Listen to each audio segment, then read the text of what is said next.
বসুন, আমি ডেকে দিচ্ছি।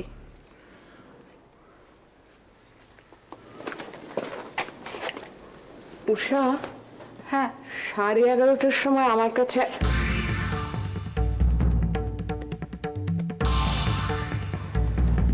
ইনি এসেছেন। তুমি যাও।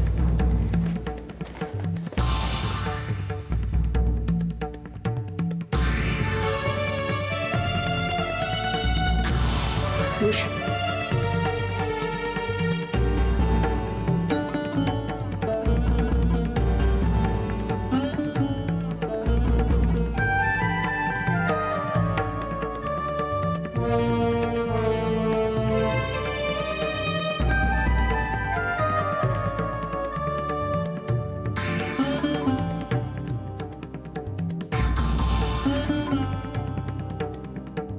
কিছু বলবে? মা, মিসেস রায়চৌধুরী বলো, তুমি তো তাই বলতে চেয়েছিলে। আমি তো ব্যাক ডেটেড, আমাকে মা বলতে তোমার লজ্জা করে? হঠাৎ আমাকে মনে পড়লো। ভালো নেই মা, আমি একদম ভালো নেই। কি হয়েছে? ভেবেছিলাম তোমার বিয়ের প্রসঙ্গটা নিয়ে আর কোনোদিনই আলোচনা করব না, কিন্তু আমি যদি খুব ভুল করে না থাকি তাহলে তোমার বরকে নিয়েই তো সব গন্ডগোল, তাই না? কি চাও? শান্ত না দেব না, শাসন করব এমন ছোট তুমি আর নাও। তুমি নিজের বুদ্ধিতে সব জেনে শুনেই যা করবার করেছো। এখন কাঁদলে কি হবে? আমি নিরুপায়, আমার কোনো কিছু করার নেই।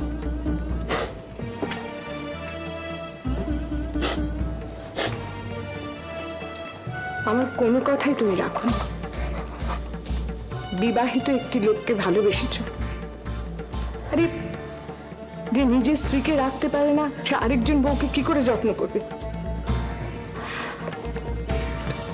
তুমি তোমার নিজের পথে হেঁটেছ, আমার কোনো কথা। সরি, আমি জানি আমি অধিকারের সীমা ছাড়িয়ে যাচ্ছি। আসলে এতদিন দূরে ছিলে, সব ভুলেছিলাম, আর সামনে পেয়ে I am so sorry. Sorry, আমার কিচ্ছু করার নেই। মা,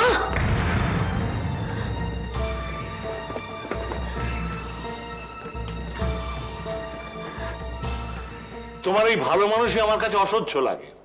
আরে বাবা, যে লোকগুলো তোমার এত বড় ক্ষতি করলো তাদের তুমি ছেড়ে দেবে? আমি শাস্তি দেবার কে দাদা? আমি শুধু আমার কাজটুকু করব, তারপরে কে শাস্তি পেলো কি না পেলো সেই হিসেব রাখাটা কি খুব জরুরি? ঠিক আছে, হিসেব না হয় নাই রাখলে, কিন্তু যারা তোমার উপর এত বড় অন্যায়টা করেছে সুযোগ এলে তাদের উপর বদলাটা নিও। তোমার কথাটা আমার মনে থাকবে। মিসেস গুহ আর সোনালী গুহ এখানে আছেন বললে, তা ওরা আসতে রাজি হলেন?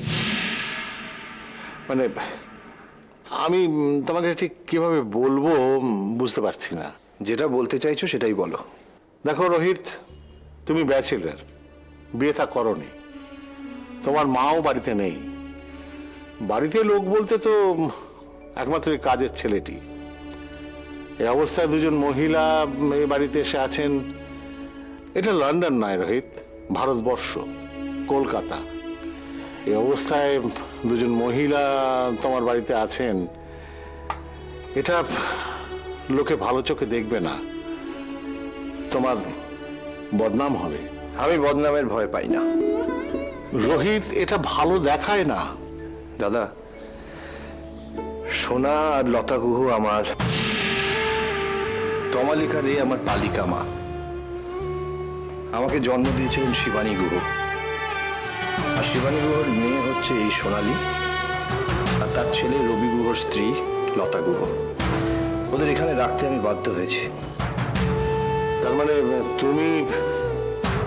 আমি শিবানী গুহর বিয়ের আগের সন্তান। রোহিত, কি বলবো? কিচ্ছু না, চারিধার থেকে মার খেতে খেতে আমি অভ্যস্ত, তাই টাল মাটালে আমি ভয় পাই না দাদা। আমি দাঁড়াবই। যেও না মা, যেও না। আমি জানি আমি তোমার সঙ্গে খুব খারাপ ব্যবহার করেছি। কিছু হয়েছে?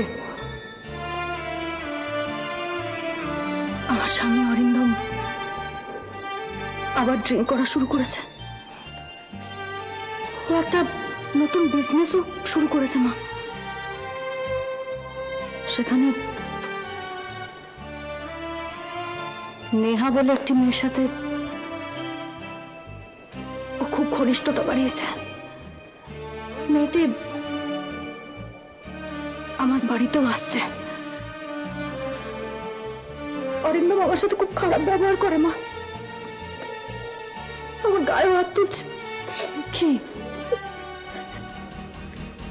ছোট এখনো ছোট, কিছু বোঝে না, কিন্তু আর দুদিন পর যখন বড় হবে তখন কি ভাববে মা? ছোট? তোমার ছেলে? শুনেছিলাম তোমার ছেলে হয়েছে। মা, আজ তুমি আমাকে যা যা বলছো, আমি তোমাকে সেদিন এই কথাগুলোই বলেছিলাম। অরিন্দম মাতাল, অরিন্দমের চরিত্র খারাপ। আরে বাবা, যে নিজের বউকে বাড়িতে রেখে অফিসের সেক্রেটারির সঙ্গে প্রেম করে, সে তো তাই করবে। তাই হচ্ছে মা। এটা আশ্চর্য হবার তো কিছু নেই। কষ্ট হচ্ছে মা, ভীষণ কষ্ট হচ্ছে। সেদিন এই কষ্টটা সেই মেয়েটার হয়নি যাকে তোমার জন্য ঘর ছাড়তে হয়েছিল। কষ্ট তো তোমাকে পেতেই হবে, চোখের জল তোমাকে ফেলতেই হবে। মা গো, কি চাও? ডিভোর্স? না, আলাদা থাকতে চাও কিছুদিন? ছোটটা যে বড্ড ছোট মা। নিজের চাকরিটাও তো ছেড়ে দিলে। কি করব, ছোট পেটে বিয়েটা হয়নি। তুমিও তো রাগ করে এখানে চলে এলে মা। ছেলেকে নিয়ে কদিন ড্রিমসে ঘুরে যেতে পারো, ভাল লাগবে। চা কফি কিছু খাবে? তুমি এমন করে কেন কথা বলছো মা? আমার চেয়ে অসহায় বোধহয় আজ এই মুহূর্তে আর কেউ না।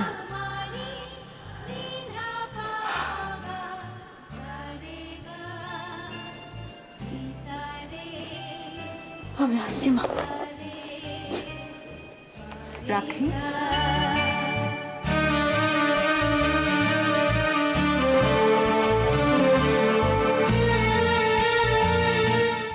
তোমার মাও সারা জীবন কষ্টের সঙ্গেই লড়াই করেছে, করেনি কি?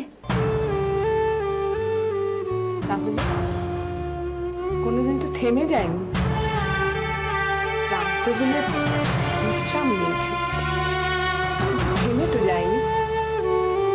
তুমিও থাকবে না, লড়াই করে বাঁচবে। যাকে পাবার জন্য নিজের মাকে মিসেস রায়চৌধুরী বলে ডাকলে তাকে এত সহজে ছেড়ে দেবে? মা, মা গো,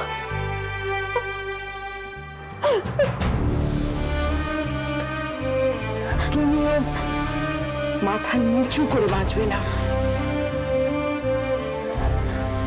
মাথা নিচু করে বাঁচবো না? একটাও বড় বড় কথা বলবে না। লো, আমি কি বললাম? খালি বড় বড় কথা আর কাজের বেলা জিরো। আরে আমি কি করে বুঝবে মনোময় সিনহা 1 কোটি টাকা দাম দিয়ে দেবে? তাহলে তুমি কেন বলেছিলে দাদার বাড়িটা তুমি আমাকে দিয়ে দেবে? কি মুশকিল সেই পুরানা বাত। আরে আমি কেমন করে জানবে যে ও 1 কোটি টাকা দর হেঁকে দেবে? अरे छोड़ो यार, पुराना बात छोड़ो ना, अभी बोलो ना क्या जरूरत है? কিছু না। ए रिया, गुस्सा मत करो ना, बोलो ना क्या चाहिए? টাকা চাই। এই বাত বল, কত টাকা বলো? 10 লাখ। 10 লাখ? হ্যাঁ, মাই গড, এত টাকা! আমি শুধু তোমার থাকবো, কেউ আসবে না, কিন্তু আমার 10 লাখ টাকা চাই। ডান, দেবো। টাকাটা কিসের জন্য লাগবে জিজ্ঞেস করলে না? তুমি চাইছো বাস, আমি টাকা দিয়ে দেবো। এখন তুমি গাড়ি কিনবে কি বাড়ি করবে কি জুয়েলারি সব? এক মিনিট, টাকাটা তুমি রোহিত রেখে দেবে। ঠিক। Very good. লেকিন তোমার দাদা তোমার জিজ্ঞেস করবে না কি এত টাকা কোথা থেকে পেলে? আমি সামনে যাব না। বাজে লোকের কি অভাব আছে? কে কখন কানে তুলে দেবে? কি যে তার বোন দেহ ব্যবসা করে? I am sorry Riya, I am sorry. আমি ডোন্ট থিঙ্ক আদারওয়াইজ আমি বলতে চাইনি, লেকিন এটা তো সত্যি। তাহলে আমার পাপের টাকা দাদা নেবে না বলছো? হতেও তো পারে রিয়া। নেবে। পাপের টাকা দাদার হাতে পবিত্র হয়ে যাবে, আর আমি মনে করব আমারও পুজো দেওয়া হলো। ছোট বোনের এই পুজোর ফুল দাদা নেবে না? নেবে।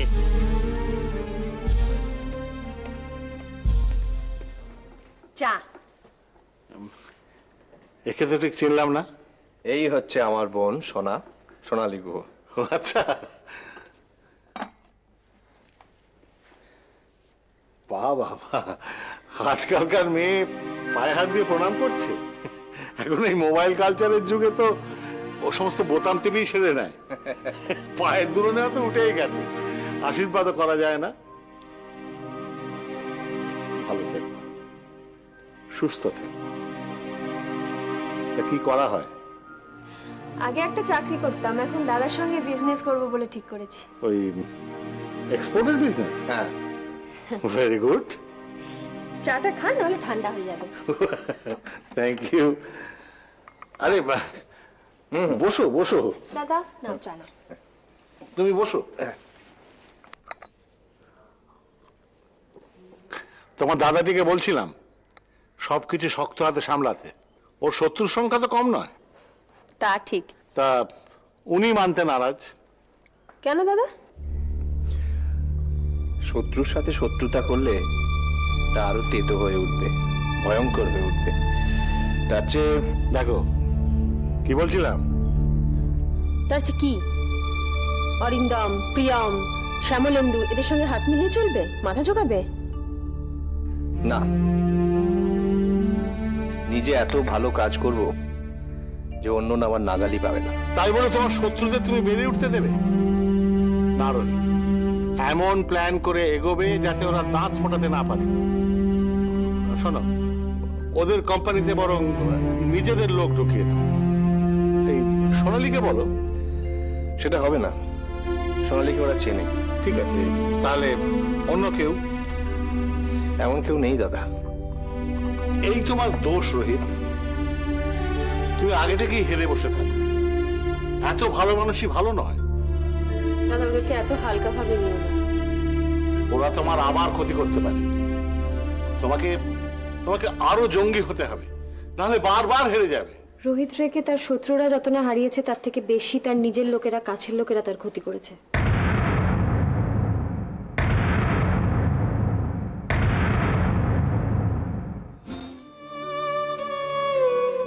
কাকে ভালো মানুষই ছাড়তে বলছেন? রোহিত রেকে? আজ এরকম একজন ভালো মানুষ আছে বলে এতগুলো অসহায় মানুষ আশ্রয় পায় তার ছায়ায়।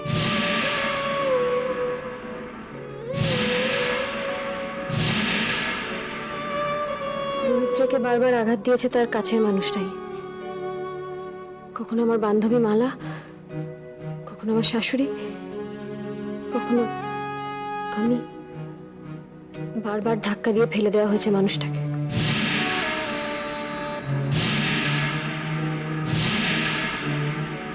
আর আজও দেখুন, আপনারা প্রত্যেকে বন্ধুর বেশে দাঁড়িয়ে ওনার ক্ষতি করছেন। কিন্তু আমরা ক্ষতি করছি? করছেন না, সমানে ওনাকে বলছেন শক্ত হতে, শত্রুর সঙ্গে শত্রুতা বাড়াতে, ভালো মানুষই ছেড়ে দিতে। তাহলে রোহিত রের সঙ্গে আর শ্যামলেন্দুর সঙ্গে পার্থক্যটা কি থাকলো বলতে পারেন? আর রোহিত রে যদি শক্ত না হতেন তাহলে দুজন মহিলাকে ওনার বাড়িতে এনে রাখার কথা উনি ভাবতেও পারতেন না। বৌদি, খুব তো দাদা দাদা করিস, এতদিনে এই চিনলি দাদাকে? রোহিত রে ঘুরে দাঁড়াবেন, তবে ওনার নিজের মতো করে। আপনারা যেভাবে বলছেন সেভাবে নয়। আমি লতা গুহ, রোহিত রের ছোট ভাইয়ের স্ত্রী।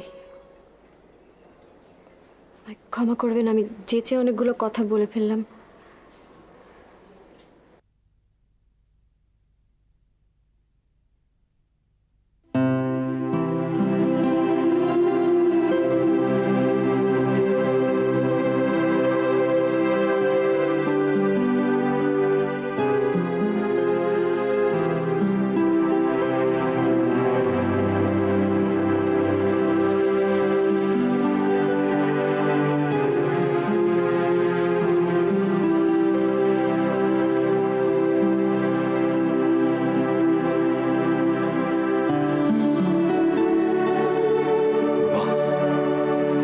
মা, আমি এগুলো সব পরিষ্কার করে ফেলছি। মা, কি হলো রে বাবা, কোথায় গেল? শোনো, আমি এগুলো সব ডাস্টবিনে ফেলে দিলাম।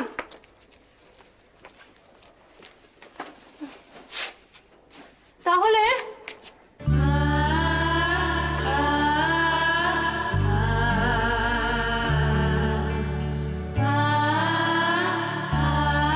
কালে বাড়িতে কিছু ছিল?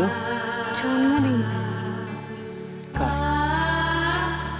আমার।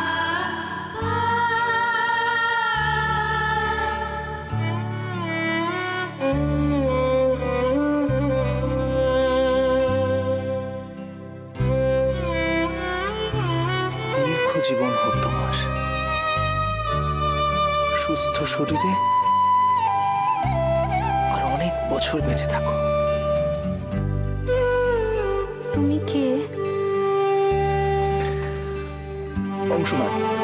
মার কে হও তুমি? আমি আমি মা কে হই? আমি সীমার